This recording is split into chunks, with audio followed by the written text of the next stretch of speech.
Buenas noches, señoras y señores, bienvenidos. Esto es Debate Abierto, como siempre en la buena compañía de Dorca de la Rosa. ¿Cómo está? ¿Cómo le va? Muchas gracias, Guillermo. Bueno, muy contenta por tratar un tema con expertos, definitivamente, y ya nos vamos a enterar de qué es. Sí, ayer concluyó un evento importante que trajo también personas importantes, especialistas. Se llama el Foro Internacional de Comunicación para la Buena Gestión. Así de largo también es de importante el título. Y para eso tenemos hoy el agrado de presentar a nuestros distinguidos invitados. Están en una mezcla entre estrategas en imagen, branding político, encuestadores. O sea, hay una mezcla aquí interesante para nosotros poder nutrirnos nosotros el conocimiento y también la teleaudiencia. Así que voy a comenzar a presentarlos. Comienzo por esta área, el señor Fernando Dopazo, él es consultor político. Buenas noches. Sí, ¿qué tal? Buenas noches, Guillermo. Buenas noches, Dorca. Gracias Bienvenido. por la invitación. Gracias. La señora Daniela Arujo. Exactamente. Lo dije bien, ¿no? Perfecto. Consultora de imagen y comunicación política. Muchísimas gracias. Placer Buenas tenerla noches. aquí. Cayo Mañaneri es encuestador. Y el señor Luis Babino, experto en gestión de gobierno y redes sociales. ¿Qué tal? Bienvenido. Todos estos elementos, todas estas especialidades van a servirnos para nosotros actualizarnos acerca, nosotros como comunicadores y también los políticos. Yo me imagino que estarán interesados en escuchar las opiniones de estos expertos. Adelante, Dorca. Claro que sí, bueno, yo creo que vamos a tratar de sacar el mayor provecho de este programa. Hay una cosa que yo creo que es recurrente en los distintos países. Los gobiernos comienzan muy fuertes, pero terminan con un nivel de impopularidad increíble. Y si mal no recuerdo, fue el señor Babino el que expuso construcción de gobiernos que escuchan. Eso a mí me llamó mucho la atención, porque al final del camino creo que el éxito de toda persona, sociedad y, por qué no decirlo, autoridades gubernamentales, está allí realmente el verdadero secreto, el que escucha. A veces están las protestas en la calle y dicen los gobiernos, es que estamos haciendo lo mejor, yo estoy haciendo lo mejor. Pero cuando vienen las elecciones y viene ese pase de factura, se preguntan qué fue lo que pasó. ¿Qué serán? ¿Los asesores, los que no le dijeron lo que tenían que decirle, o fue un gobierno que no escuchó? Bienvenido y arrancamos por usted, señor Babino. Bueno, muchas gracias. Lo que yo explicaba ayer es que lo que tú dices, los gobiernos empiezan bien y terminan bastante mal. Pero lo que es sorprendente en los últimos años es que los gobiernos empiezan bien y en 100 días pierden el prestigio que traían. Es decir que retener la reputación, retener la credibilidad, conectar con la sociedad es una tarea difícil. ¿Y por qué esa luna de miel tan corta, señor Babino? Porque vivimos una época intensa y veloz. La verdad que estos aparatitos que están acá en la mesa, los celulares, hace que todo pase mucho más rápido. Estamos hiperconectados, con lo cual todo pasa a una velocidad intensa que nunca había ocurrido en otra época de la humanidad. Y a veces lo que ocurre, y tú preguntabas, ¿responsabilidad de quién? Puede ser de los políticos, también, y en muchos casos de los asesores. Porque adaptarse a esta época es una tarea muy difícil. Y uno se pregunta, ¿pero dónde se forman, entrenan estos equipos que van a gobernar? Y ahí voy a encontrar una primera respuesta de por qué distintas expresiones de izquierda, de derecha, que no tienen que ver con lo ideológico, fracasan rápidamente en la gestión. Porque la gestión es muy compleja y no estamos preparados para ello. Señor Mañaneri, ya que comenzamos de derecha a izquierda, voy con usted para mantener el orden. Encuestador, en los últimos años, las encuestas en varios países han fallado. Algunas por plazos cortos, otros muy extensa la diferencia entre lo que se predijo, porque una encuesta es la foto del momento, hay que entender eso también. Y un candidato de cualquier naturaleza, de un día para otro puede cometer un error y se cae. Eso es entendible, perfectamente aceptable. Pero ha ocurrido en muchos países este tipo de errores en cuanto a las mediciones, las encuestas. Incluso en Panamá ha ocurrido. Y ocurrió recientemente igual. ¿Qué factores inciden para acertar? Aquí en Panamá llegaron expertos de Brasil y de todas partes. Incluso hubo uno que llegó invicto aquí, había ganado no sé cuántas campañas como asesor, como encuestador y analista, y aquí dejó el campeonato, lo perdió aquí. Yo quiero preguntarle a usted, primero, por dónde han estado las razones y motivos para que hayan sido tan poco certeros los pronósticos y qué se puede hacer para retomar la confianza en las encuestas. En Panamá la credibilidad ha quedado en muy mala condición. Bueno, Guillermo, primero tenemos que pensar, a mí me gusta justo cambiar un poco el paradigma sobre la comparación que se hace de la encuesta con una foto. A mí me gusta decir que las encuestas son como análisis clínicas. Porque yo, a ver, como consultor, ¿no? Mi especialidad es encuesta, pero como cientista político tengo que entender, o como cientista social tengo que entender el fenómeno como se da. Y la encuesta es también un fenómeno social, ¿no? De la misma manera que un examen, un análisis clínicas puede interferir en el cuerpo humano, como por ejemplo un rayo X, ¿no? Una radiografía, ¿sí? Te puede poner algo de radioactividad y tú no haces radiografía toda la semana justo para no salir de ahí brillando, ¿no? Quiere decir, para no salir contaminado con radio. Tú tampoco haces encuestas, digamos, de una forma intensa a mover la sociedad a punto de que las respuestas empiezan a ser mediadas y filtradas. Porque la gente no es tonta, ¿sí? La gente sabe lo que está pasando. La gente empieza a entrar en la orden del día. Cuando empiezan las encuestas, la gente sabe, está llegando el tiempo de la política. Entonces, también interfiere. Hay un fenómeno que llamamos de espiral del silencio. Y la espiral del silencio puede pasar por varios factores. Y muchas veces son incontrolables. O sea, no hay cómo controlarlos de verdad. Normalmente la gente empieza a tener miedo o estar constrangido a decir lo que de hecho opina, ¿no? Esta es la espiral del silencio. La otra cosa es que muchas veces, las encuestas no se equivocaron. Quien se equivoca es quien las está leyendo. Son los analistas que se equivocan más que las encuestas. Porque la encuesta, ella tiene una seguridad, digamos, estadística. Ella te presenta un dato que puede ser posible. Es una probabilidad, ¿no? No es una seguridad. Por eso que en varios sentidos no podemos llamar de foto, porque como foto ella debería ser algo que informa o una expresión artística. Como un examen, ella apunta una posibilidad basada en datos recolectados de un cuerpo. En nuestro caso, como encuestadores, de un cuerpo social. Entonces, lo que digo es siempre esto. Sí, tuvimos muchos equívocos, entre comillas equívocos, y tuvo mucha tergiversación encima de los datos de encuesta. Y realmente no fue solo la América. Fue en Europa también. Ocurrió también en Europa. Acordemos del Brexit. El Brexit en Inglaterra fue el mayor escándalo que ha habido, ¿no? Y el impacto que ha tenido hoy día. O sea, cuando hay una mala información, mire lo que pasa. Sí. Hay una crisis en Europa producto del Brexit, ¿no? No, y fue simpático porque, bueno, también estamos pasando por un momento social donde la gente realmente no tiene seguridad de nada. Hoy piensa una cosa, mañana piensa otra. El caso del Brexit fue muy simpático porque enseguida una de las principales defensoras que se convirtió la primera ministra del Brexit empezó a decir, vamos a hacer nuevamente el referéndum. Quiere decir, parece que la gente tampoco le quiere el Brexit nuevamente. Estamos en momentos muy convulsionados, entonces tampoco podemos culpar las encuestas de lo que está pasando, pero principalmente la metodología. Hay un libro muy interesante, Menos Prozac, más Platón, ¿no? Yo diría, menos estadística, más sociología. Lo que falta en los institutos de investigación, ¿no? Las encuestadoras, es menos estadística y un poco más de sociología. Y esto, yo pasé en Brasil, por todo Brasil, yo tuve, digamos, debates con grandes institutos y nosotros no nos ponemos como grandes institutos, hacemos encuestas de una manera muy personalizada para campañas normalmente y para gobiernos. Quiero decir, no buscamos salir de la consultoría política en el término general, ¿no? ¿Por qué? Porque la metodología es muy distinta. Entonces fue muy simpático porque en muchos momentos tuvimos estos embates con grandes institutos y cuando comparábamos la metodología, descubrimos que ellos estaban trayendo metodología del mercado privado, quiere decir, del estudio de consumo para el estudio de opinión. Exacto. Comprar un café es diferente de votar. Pero en política tiene mucho que ver también el humor social. Sí. Bien. Pero también cuentan dos cosas.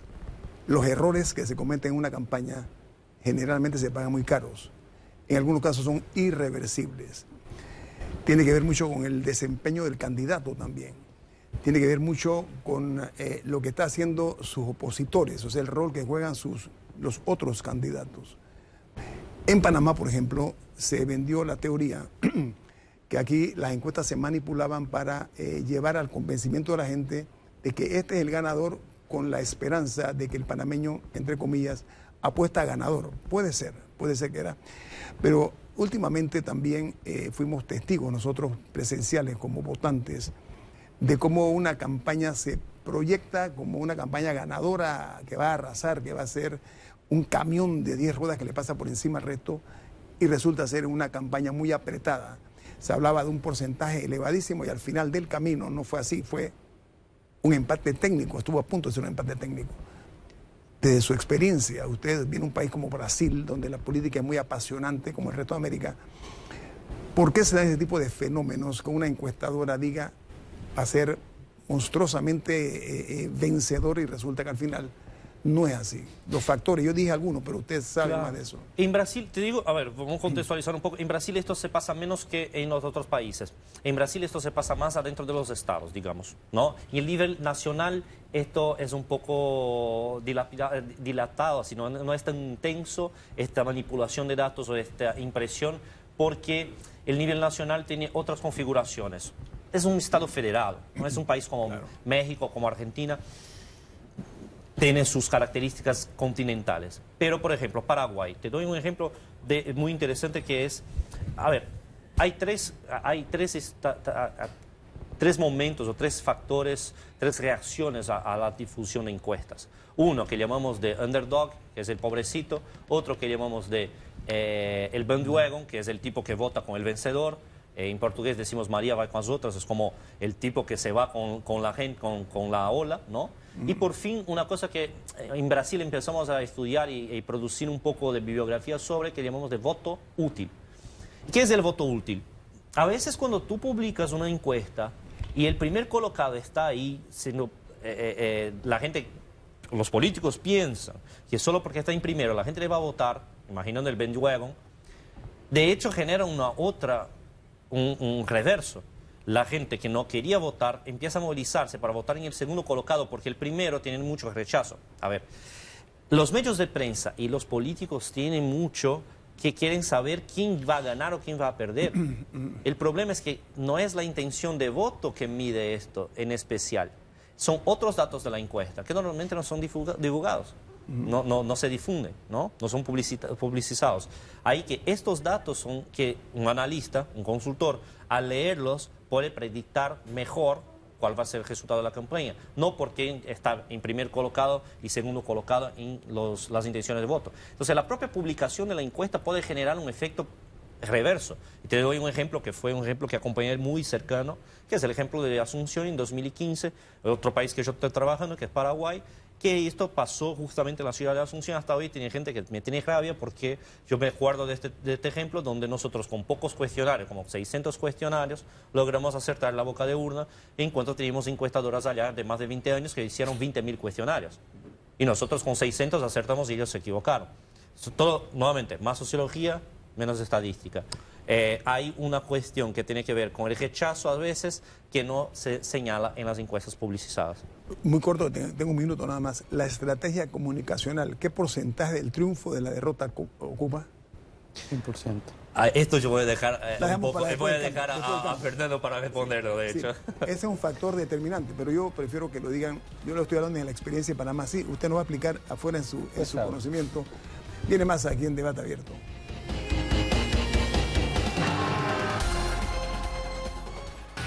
Hoy, a las 7:45 de la noche, un choque de impacto en la Liga Panameña de Fútbol Cable Onda. Los Monjes quieren seguir en la lucha, pero reciben a la oncena académica que quiere sumar de a 3. San Francisco Sporting San Miguelito, en directo desde el Agustín Muquita Sánchez, con las voces que son David, Vidal y Melissa. Un choque con flow, para que digas, estoy RPC. Mantén sintonía y podrás ganar certificado de supermercado de 100 balboas.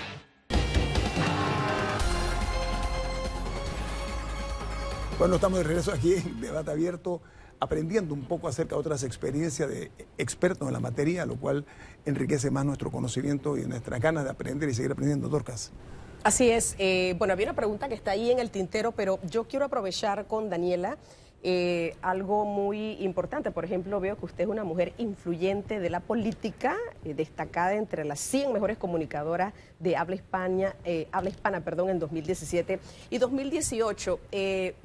Me genera curiosidad saber cuál fue la lección aprendida de la experiencia que tuvieron en Panamá, porque antes de que iniciara el programa me decían que estaban diputados, alcaldes, representantes, obviamente una nueva camada, pero ¿cómo se trabaja este tema de buena gestión? Cuando tiene que haber obviamente una buena comunicación, pero cuando los políticos lo que tienen que decir no necesariamente es bueno. Entonces, en vez de querer comunicar, tú quieres a lo mejor tapar y no decir, porque lo que estás haciendo no necesariamente es bueno.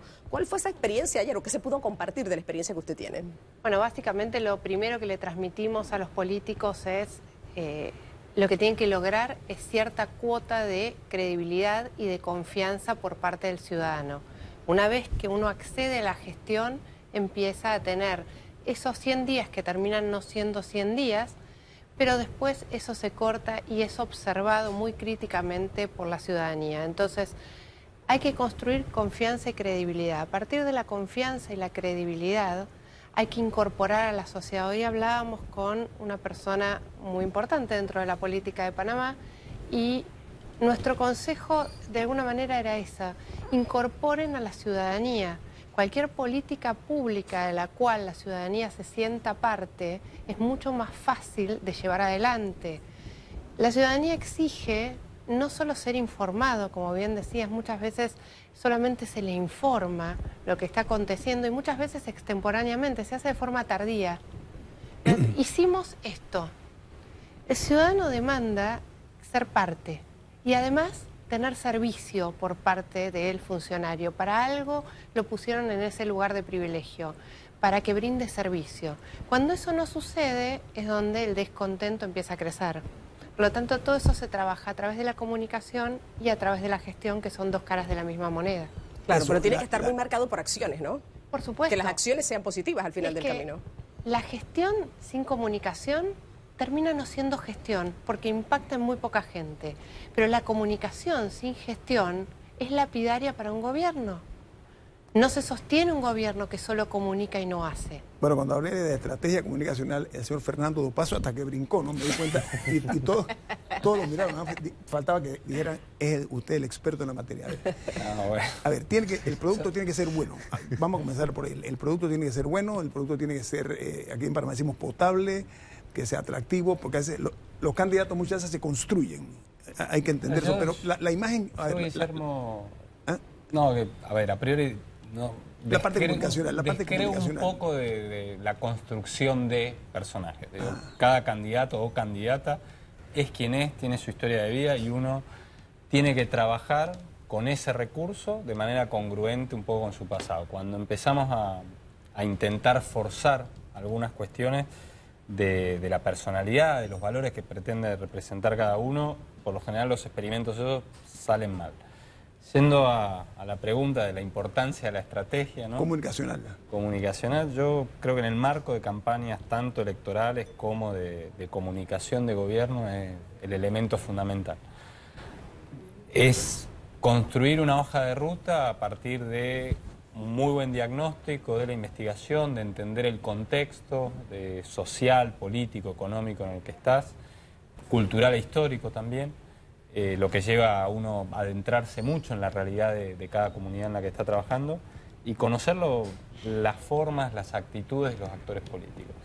Y a partir de ahí se pueden trazar caminos a través de diferentes herramientas, desde la publicidad, desde hoy por hoy las redes sociales, que te permiten ejecutar y llevar a la práctica esa estrategia, que fundamentalmente radica un poco siempre en lo mismo, en convencer, en legitimar y en el caso de la gestión pública, renovar el contrato social. Pero es que hay un detalle importante histórico, ¿no? Cuando digo de construir, tengo un evento histórico que comparto con usted y usted debe conocerlo. En México, cuando en el gobierno de Salinas de Gortari matan al señor Colosio, Luis Donaldo Colosio, se crea una crisis. El candidato que iba ganando de repente desaparece físicamente del mundo. Sané de Gortari escoge en su gabinete, eso le llamaban en esa época el dedazo. O sea, se cogía a fulano y tal, y ese era el gallo tapado. Y él de su gabinete escoge al hombre que estaba catalogado como el peor comunicador, que no hablaba en público. Y yo leí de Jorge Ramos, un periodista importante, él narró cómo se da la situación donde él, para hacerle una toma para una cuña, tenía que hacer 200 tomas. Por ejemplo, es un hombre inexperto que en consecuencia, me remito a que se construye, un hombre que no estaba preparado para eso, se construyó y fue presidente de México. Por eso hablaba yo de la construcción. Sí, pero creo que en el caso particular de Zedillo debe ser un poco la excepción de todo lo otro, sobre todo por cuál era el contexto mexicano. Digamos, todavía esa fue la última elección en la cual... Del PRI siendo dueño de casi todo el aparato estatal. Los 70 años mandando, ¿no? Digamos, el PAN, el principal partido de oposición, en esa época gobernaba un solo estado de la federación, ¿sí? Una sola provincia o departamento. El PRI era un poco dueño de todo. Es un poco osado decir que esas elecciones, hasta esa, por lo menos era una elección plenamente democrática. Igualmente, sí entiendo tu punto, hay personajes que tal vez... A ver, no salgamos de México. Andrés Manuel López Obrador es malo comunicando. Yo creo que para los estándares que todo el mundo maneja, creo que sí. Ahora, desde hace un año interpreta el sentir profundo de un montón de mexicanos que durante los últimos 20, 30, 40 años se sintieron rechazados, desplazados, ignorados por la política tradicional. Es un antisistema, además de eso hay que entenderlo, ¿no? Sí, antisistema, pero que representa muy bien el humor social de esa gente. Digamos, a ver, un buen candidato no necesariamente tiene que ser un buen orador, tiene que ser la persona o un tipo que esté siempre sonriente. Debe ser la persona que pega con un momento justo. Digo, yo siempre cuento una anécdota, pero porque ocurrió en la carrera profesional de uno. En la firma nuestra durante buen tiempo, durante 10 años trabajamos con el expresidente Correa en Ecuador. Correa cuando fue candidato era un candidato antisistema que medía 5% de los votos y que su primer gesto político fue decir yo solo me voy a inscribir como candidato presidencial, sin candidatos al Congreso Nacional, a la Asamblea Nacional. La política, los medios de comunicación, los empresarios, muchos ciudadanos dijeron este tipo está absolutamente desquiciado o tiene una actitud suficiente para ir a luchar contra los poderosos que buena parte de la sociedad ecuatoriana consideraba como responsables del daño económico, los 5 millones de ecuatorianos que se habían ido del Ecuador producto de la crisis económica. O es un suicida, puede decir también, ¿no? Un suicida. Y sin embargo fue una decisión política basada en una estrategia que dio resultado y que permitió muy claro marcar, miren, yo soy lo distinto, todo el resto son la partidocracia, los malos, los mismos de siempre. Y ese tipo de actitudes, después Correa fue un mejor comunicador, pero en ese momento, y era un suicida. Y sin embargo luego se ganó, gobernó 10 años, un tipo que se religió 2 veces. Se fue el último día del gobierno con más de 40 puntos de aprobación. Me gustaría hacerte un comentario, Guillermo, con respecto a lo que estaban hablando con Fernando. Yo estoy en un punto intermedio entre ustedes dos. Yo creo que los candidatos no nacen candidatos, muchos de ellos, y sí hay herramientas que pueden ayudarlos, no a construirlos, pero sí a hacerlos sentir más seguros con el desafío al cual se enfrentan. Puede ser formarlos, formarlos. Yo okay. Trabajo mucho en ese área, yo trabajo con las personas, entonces hay candidatos que tienen mucho para ofrecer, pero que no llegarían de ninguna manera si no tuvieran esas herramientas. Y es cierto lo que dice Fernando en torno a que no tiene por qué ser un gran orador en los términos tradicionales, pero sí tiene que ser un gran comunicador. Tiene que ser una persona que sepa comunicarle al espacio al que representa, que sepa llegar a las emociones y a las necesidades de ese espacio. Si no lo sabe hacer, posiblemente tenga las mejores propuestas, pero no pueda ofrecérselas. Lo que pasa es que si un candidato, por ejemplo, López Obrador, que hablaba usted, es muy sencillo. Él dice lo que, en este caso, los votantes querían escuchar. Se identifica con la clase más necesitada, que en México hay una brecha social muy marcada. Pero cuando habla un buen comunicador, hablo de Pepe Mujica, por ejemplo, un exguerrillero, un hombre que no tiene una imagen que se pueda administrar, y Pepe Mujica ganó y ganó grande. O sea, cosas son las contradicciones de la política. También tienes un elemento adicional. No, tengo un corte comercial, le prometo que se la paso a usted. Creo que esto es un tema interesante para nutrirnos de verdad de la savia. Vamos al corte comercial, esto es Debate Abierto. Estamos de regreso aquí en Debate Abierto. Tenemos 4 distinguidos invitados aquí. Hay mucho también, la política no es de un solo lenguaje, hay que entenderlo, ¿no? O sea, cada pueblo o se equivoca o lo hace bien al escoger a sus líderes. Pero yo voy a, Dorcas, que usted le haga una pregunta. Yo creo que es interesante lo que estamos hablando de cómo se construye un candidato, ¿no? Sí, claro. No, yo creo que también, Guillermo, y pueden intervenir, de eso se trata, Debate Abierto, porque al cada uno tener su especialidad, aquí el tema es, ¿se forma? ¿Nace? ¿Es el que realmente sabe comunicar? ¿Es el que tiene el buen corazón? Al final del camino, ¿cuál es ese ingrediente espacial que lleva a esa persona, por ejemplo, un Correa, como le acabas de decir, que era una cosa completamente, un disparate, por decirlo en buen panameño, que llega al poder? Un Mujica, como bien lo decía Guillermo, que es una persona que se sale de todo parámetro que pueda constituir un presidente, pero que también tiene el éxito. Entonces, ¿cuál es? ¿Cuál es? ¿Dónde está? Me gustaría aportar bastantes ejemplos. una idea. Y me salgo de la política. Esta idea de nace o se hace, es una discusión en todos los ámbitos y profesiones y demás. Vamos al fútbol, que él, como argentino, me gusta. Como argentino, me gusta. Aquí hay 3 argentinos y un brasileño. Un representante de Brasil. Sí, sí. 3 contra 1, aquí eso no está bien. Bueno, es un resultado de un partido tradicional. Claro. Pensemos en Messi. Messi, sin duda, nació con unas dotes y capacidades innatas.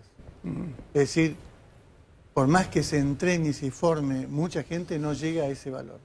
Pero Messi no tendría el éxito que tiene si todos los días no se entrena mucho para poder competir. Y mejora, no sabía tirar al arco y él se entrenó hasta ser uno de los mejores tiradores de tiros libres.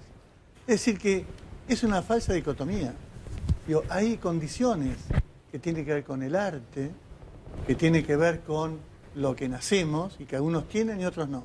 Y esa es la política. Pero hoy no hay política ni con ninguna disciplina que no necesite formación y entrenamiento. Y ahí me parece que es la síntesis entre lo que dice Fernando y dice Daniela, que no son contradictorios. Pero el político en estos tiempos, siglo XXI, el político racional, ¿tiene cabida en esta nueva etapa? Totalmente, es razón y emoción. Es decir, hay un filósofo notable. Que podríamos liquidar. Me gusta. Hay un filósofo Argentina muy y Brasil, importante. me gusta. Otra dicotomía que también podemos eliminar. De hecho, si depende de Macri, nosotros podemos anexar a Brasil. Un filósofo notable, G. Pinker, canadiense, que él habla de que nunca el mundo estuvo tan bien como ahora. Y tiene estadísticas, como hace Cayo, datos ciertos, esperanza de vida, pobreza, todo mejoró en el mundo. Sin embargo, nunca estuvimos tan angustiados como estamos hoy. Y hay un pensador, un sociólogo portugués que dice, porque no todo es la razón. Porque estamos angustiados porque mañana no sabemos cómo van a ser los trabajos. Porque nos están diciendo que el trabajo que nosotros tenemos mañana no va a estar. Porque no sabemos a dónde van nuestros hijos a educarse, porque no sabemos cuál es el futuro. Porque estamos enterados rápidamente de todas las noticias y consumimos noticias que nos angustian. Es decir, que es razón, es las dos cosas. Y la información antes era difícil de obtener y hoy es inmediata y por eso también la política no puede prescindir. ¿Y cómo eso ha cambiado la política? Por ejemplo, el tema de la era digital. ¿Qué tanto ustedes como expertos ven que eso le ha dado la vuelta? Para bien o para mal, ¿no? Obviamente. Muy poco. Muy poco, es decir, perdóname, porque en eso trabajamos bastante. Y la política... La política nace en Grecia y la política nace comunicándose, hablando con la gente. Y haciendo redes. Eran redes, pero humanas. Y los grandes oradores, ojo. Pero cercanas. Era el territorio del ágora griego, eran poca gente. Ahora somos 600 millones de latinoamericanos. ¿Cómo nos comunicamos? ¿Cómo se comunica la política? Entonces, el territorio digital es una excelente oportunidad y un peligro. Porque los políticos hoy no se forman en el uso de las redes sociales, ni explotan la potencialidad de las redes sociales, le tienen más miedo que capacidad de aprovecharlas. Uno lee, uno ve las redes y va a ver quién sabe o no hacer esto. va a haber redes de gente que hablan de sí misma nada más. Y como decían ellos, la gente quiere que hablen de ellos, de sus problemas. Así que creo que es una tremenda oportunidad las redes sociales que está, bueno, todavía pendiente de aprovecharse en su... En Panamá no se da la reelección. En Panamá ningún gobierno ha repetido. Pero es posible. Pero es posible. Voy para allá. Versus Correa, por ejemplo, Lula. Y muchos otros presidentes y expresidentes. Dije Lula porque es brasileño, usted está aquí con nosotros. Sí. ¿Cuánto incide la gestión de gobierno, del gobierno que está saliendo, versus el candidato y los opositores? Bueno, yo creo que ustedes decían recién que era un excelente comunicador el presidente Mujica. José yo creo, Mujica, Pepe Mujica. Es un encantador de serpientes. Habla y es un seductor. Es impresionante. Ahora, la gestión en Uruguay no fue para nada buena.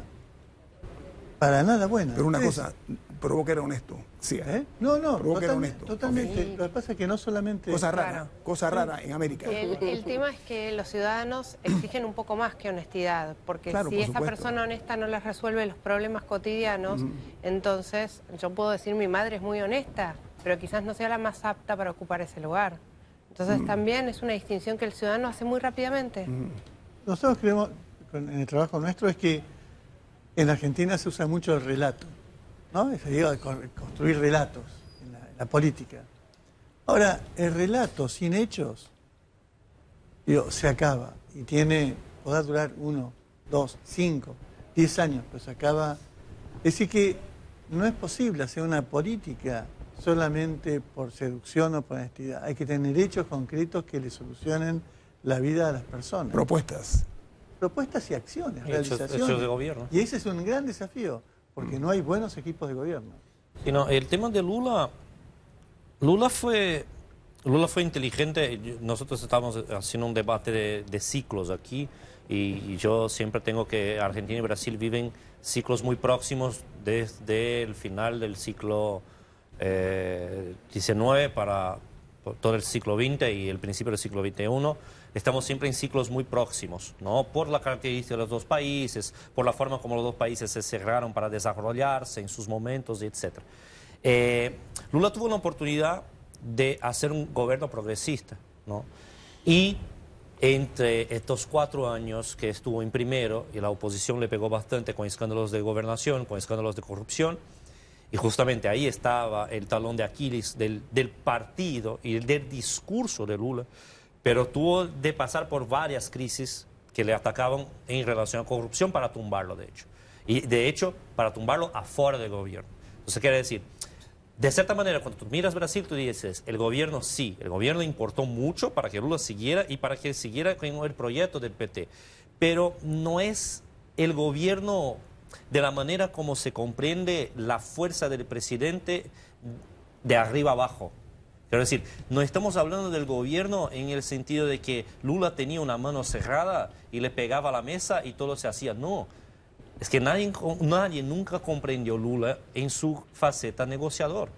Nunca le encararon como el gran diplomata que él es, primeramente para dentro de su propio país, porque Lula no ganó como los otros países de la América Latina, los líderes que se ponen a la izquierda, que se dicen que son líderes de izquierda. Lula no ganó de la misma manera que ellos, como un antisistema, no. Lula ganó cuando él de hecho dice que va a hacer todo lo que ya venía haciendo Cardoso. Cuando él se hace aliado a el principal empresario del rubro textil de Brasil. Quiere decir, cuando Lula deja de ser el gran revolucionario que fue Chávez y que Lula hizo este discurso en algún momento, o el antisistema que fue Correa o Evo, ¿no? Él deja de ser porque él no era este. Y él no hace un gobierno igual se hizo en Ecuador, o igual se está haciendo mal en Venezuela, o lo que se hizo en otros países, ¿no? Como Bolivia se está haciendo nuevamente. No hizo un gobierno así. Pero Él lo que hizo pasa un es que- gobierno permítame, lo que pasa es que muy capitalista, de hecho. Lula no desvió el curso que dejó Cardoso. Eso fue parte del éxito, diría yo. Exacto. A pesar de ser Sí. hombre de izquierda. O sea, Ojo, a pesar de ser hombre de izquierda, se ajustó. Vamos a un corte Es comercial. que Es una historia muy estamos interesante. hablando como progresista, más que izquierda o derecha. Es un tipo que Ideológicamente, quería- estoy hablando sí, ideológicamente. sí. Vamos al corte comercial. Esto es Debate Abierto. Es innegable que las malas decisiones que toman los pueblos con sus gobernantes pasan una factura muy cara, muy elevada. Eso hay que decirlo. Y están entonces lo que usted decía, lo que son encantadores de serpientes, lo que tienen la habilidad de convencer a la gente de que son la solución, la panacea, y la política, eso generalmente, reitero, se paga una factura muy alta, Dorcas. Claro que sí. Me gustaría preguntarle a Dopazo, por ejemplo, y lo decía al inicio del programa, la estrategia de comunicación, por supuesto que importa, es la que lleva a ese candidato al triunfo, pero después se acaba la estrategia y se acaban las promesas, porque las promesas nunca se cumplen. Y reitero esto, queda viniendo un pase de factura. Por ejemplo, nuestros países, nosotros aquí en Panamá, lo decía el señor Guillermo, no hemos tenido una reelección porque hay siempre un pase de factura de que las cosas se prometen, se comienzan bien, a lo mejor aquí la luna de miel es un poquito más allá, pero se terminan muy mal. ¿Qué pasa ahí? De ahí hay dos cuestiones del proceso de comunicación, ¿no? Que tiene que ver con el vínculo de lo electoral y luego lo gubernamental o la gestión, cuando ganás. En lo electoral uno necesita X cantidad de gente, de ciudadanos que lo apoyen para llegar. Y eso, naturalmente, la forma de crecer es diferenciarte del resto. Yo soy bueno, ustedes, todos los otros que compiten contra mí, son los malos. Yo gano con la mitad más uno, con el 35, con el 32. Asumís, y desde el día siguiente que asumís, vos tenés que gobernar para todos.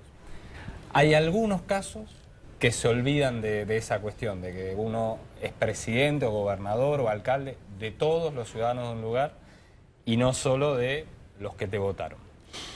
Luego, también hay un poco, y en línea con algo que mencionaba Luis hace un rato, un mundo que está hoy mucho más cargado de incertidumbres, ¿sí? De falta de certezas para los ciudadanos que antes, donde la transmisión de esas incertidumbres, de esa angustia colectiva se transmite mucho más rápido y todo termina en el principal causante de los problemas ciudadanos, dícese los políticos o la política en su conjunto. Y con a veces también cierta descarga o cierta características de la ciudadanía, particularmente en América Latina, de no hacerse mucho cargo del conjunto social, de decir, bueno, esto también nos toca a nosotros. Eso genera sobre la política una enorme presión y además con gobiernos que por lo general, producto de esto, del residuo de la campaña electoral, de tener que decir nosotros somos mejores que el otro, se genera una sobreexpectativa enorme. Y yo alguna vez en un viaje en Estados Unidos, un exsecretario de Estado norteamericano, y que además fue candidato a presidente, me comentaba una anécdota sobre Obama cuando Obama era recién candidato, ¿sí? Todavía ni había ganado la nominación a Hillary Clinton. Me dice, el único problema que tenemos con Obama es que a grandes expectativas, grandes desilusiones. Pero sabes que hay un dicho que dice que en política hay muertos, pero no para siempre. ¿Ok? Porque el voto muchas veces es pasional y hay que entenderlo. Me voy a su país con su permiso, ¿no? Claro. Argentina es un modelo interesante. La señora Cristina Fernández, viuda de Kirchner, y respeto a la dama, hay un fenómeno ahora mismo que es un retorno casi que increíble el que está teniendo ella en política, y a quien busca, al que fue su enemigo, un hombre que fue crítico de ella en una forma consistente, ¿ok? ¿Cómo se pueden conjugar esos malestares, por no decir odios, con miras a llegar al poder? Porque Cristina realmente es una sobreviviente con todo lo que ha pasado, se le ha señalado de corrupción, entre otras cosas. Nada para conocer un poquito la idiosincrasia política de su país, ¿cómo se da eso? Bueno, eso es un caso, es cierto lo que tú dices, Guillermo. Cristina era una persona a la cual se le había dado casi por una persona que debería retirarse de la política o asumir un cargo legislativo quizás. Y sin embargo demostró que gracias en gran parte a una gestión muy pobre del gobierno actual, tenía la posibilidad de generar un espacio, y un espacio de consenso, que fuera capaz de convocar a la mayoría de los argentinos. Y eso lo hizo en una alianza estratégica con una persona que había sido jefe de gabinete de su esposo en la primera presidencia, que se fue alejado del espacio y enojado, y con críticas muy fuertes, pero ya no eran críticas... Pero contra ella. Claro, porque no eran críticas solamente hacia ella, sino hacia la gestión, hacia su honestidad y demás. Y bueno, y logró generar un espacio también junto a su adversario en la elección anterior, el tercer candidato. Entonces trajo a quienes ella en otro momento había tenido en la vereda de enfrente, lo sumó a un proyecto, y ese proyecto demostró tener un 47%, 47.7%, casi un 48% de votos en la primaria. El señor Fernández era un político querido, el que está al frente de la papeleta ahora mismo encima de la señora Cristina. Era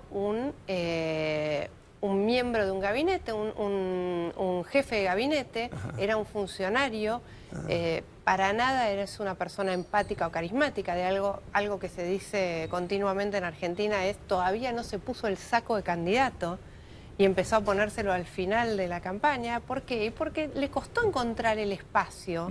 Te quería agregar sobre esto que dice. La estrategia me parece que fue interesante y fue efectiva. Y eso, por ejemplo, las redes sociales te permiten medirlo. Nosotros estudiamos estos fenómenos y uno puede analizar que Cristina tenía un rechazo alto, sin embargo tenía un posicionamiento fuerte. Había mucha gente que la seguía siguiendo. Alberto Fernández, como dice Daniela, tenía muy poca presencia. Sin embargo, la estrategia de juntarlos fue muy efectiva, porque si uno analiza su participación, Fernández fue subiendo mientras Cristina iba bajando en la presencia. Y esto bajó el nivel de rechazo que tenía Cristina. La sumatoria de los dos le dio mejor que a Cristina, en términos de posicionamiento. En términos de votos, lo que nosotros vemos es que, y eso porque le escuché mucho a Cayo, en términos de que los datos son muy importantes. Encuestador, ¿no? Un buen encuestador. Un encuestador que además cuenta. Ah, sí. Entonces, como uno cuenta los votos... Pero no cuento, cuenta, pero no cuentos. No cuenta cuentos, Cayo, no. Uno lo que ve es que la fórmula de Fernández tiene 12 millones de votos, que son los votos que sacó, pues la primaria se convirtió en un balotaje. No tiene más votos. Tiene 1 millón de votos menos que lo que había sacado Scioli. Lo que pasó fue que Macri, como decía Daniela, no logró la adhesión, que a lo mejor tiene que ver con muchos fenómenos, porque se le fueron separando gente que está ofendida, porque no hizo los cambios rápidos, porque no habilitó la discusión del aborto, porque me molestó porque soy de clase media y no me bajó los impuestos. Es decir, todo proceso de cambio genera enojos, y esa propuesta no lo logró contener. Pero una pregunta, señor Pavino, ¿no habrá incidido la mala situación económica a la cual Macri ha llevado al país para que Cristina crezca? Eso estoy diciendo. Yo movería dos cosas que Guillermo dijo. Primero que el gobierno, la pregunta, ¿no? Si el gobierno interfiere en las elecciones, hay casos que sí. Y en este me parece el caso argentino muy claro, que el gobierno impactó en las elecciones, principalmente cuando tenemos el hecho de nuestros países, tenemos el hecho de las reelecciones. Entonces, mismo el caso de Lula, que tuvo una elección exitosa porque cambió algunas políticas de manera estratégica en el primer mandato y tuvo una reelección. Lo mismo ahora con Macri.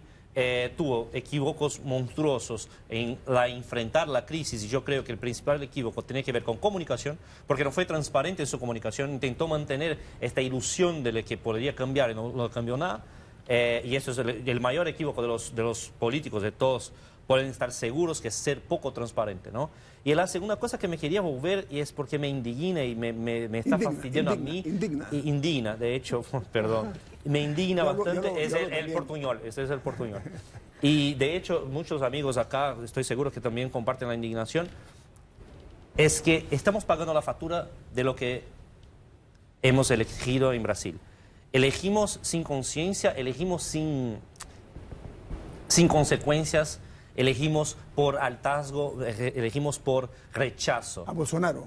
Y hoy no solo Brasil, pero el mundo está pagando lo que este señor está haciendo como gobernante del país. La Amazonia está en fuego arde la Amazonia. y no es solo, a ver, tuvo unas lluvias en São Paulo que expertos reconocen que había cinzas, que había detritos de carbono derivados de la queimada de 3.000 kilómetros lejos. Se ha metido en Perú. Entonces, sí. Perú. estamos hablando de lo que tú estabas diciendo. Se paga la factura, sí, se paga la factura y se puede pagar muy caro. Oiga, tengo que lamentablemente despedir el programa, pero muy bueno. Yo espero que los señores diputados, gobernadores, hayan aprendido. Estos señores saben de verdad. Por lo menos yo estoy seguro, Dorca, que ustedes... Nos hemos ilustrado. Y la teleaudiencia también, estoy seguro. Yo quiero agradecer. Ellos vinieron a Panamá para el Foro Internacional de Comunicación para una buena gestión. Tenemos un nuevo gobierno. Apostemos a la buena gestión del nuevo gobierno. Yo quiero mencionar los nombres de estos expertos que nos han regalado sus conocimientos, sus experiencias. Comienzo con don Fernando Dopazo, es un consultor político. La señora Daniela Aruj es consultora en imagen y comunicación política. Cayo, se escribe C-A-I-O, Cayo Mañaneri, él es encuestador. Y además el señor Luis Bávino, experto en gestión de gobierno y redes sociales. De verdad que aquí hemos logrado nosotros hacer una combinación, una mezcla explosiva para los que estén aspirando a política si lo hablan con ellos. ¿Qué le parece, Dorca? Muchas gracias a ustedes por acompañarnos. Muchas gracias. Gracias por la invitación. Extraordinario. Y me queda esto solamente. Hay que votar a conciencia para que no nos pasen la factura después, porque vamos a hacer lo que vamos a sufrir esas consecuencias. Miren, ustedes escuchen lo que están hablando de Bolsonaro, los brasileños. Tengan ustedes una excelente noche. Hasta mañana.